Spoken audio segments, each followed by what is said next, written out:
بسم اللہ الرحمن الرحیم۔ السلام علیکم ناظرین محترم، را اور بین الاقوامی دہشت گردی آپ کے لیے پیش خدمت ہے۔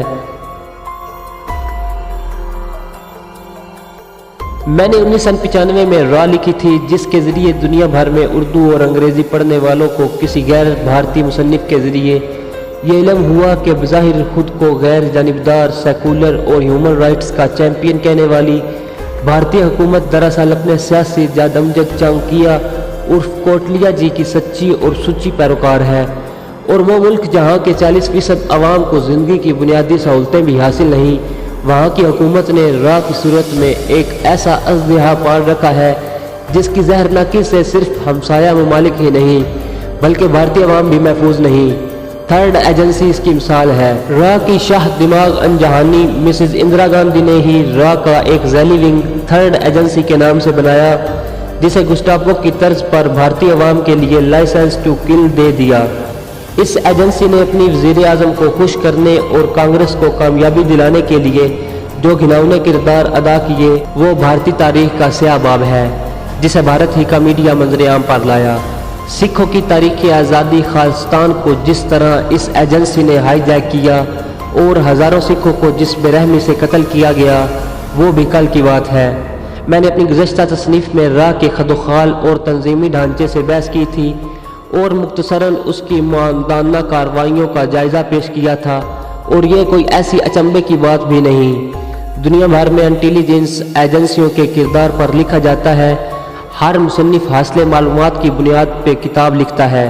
مجھے بھی 1988 میں لندن میں را کے ایک باغی افسر نے، جس کا شاید سب سے بڑا فرضی نام فرار ہو کر یہاں پناہ گزین تھا، اقبال سنگھ سے حاصل معلومات اور دیگر ذرائع سے لکھی گئی میری اس کتاب کا سیکولر اور اظہار رائے کی آزادی کے دعوے دار بھارت میں جس طرح استقبال ہوا، اس کے لیے ٹائمز آف انڈیا کی یہ خبر ہی کافی ہے کہ اسے آن لائن خریدنے والے بھارت باشندے کو حکومت نے گرفتار کر لیا، کیونکہ بھارتی حکومت کے نزدیک یہ کتاب دہشت گردی پھیلانے کا باعث بن سکتی ہے۔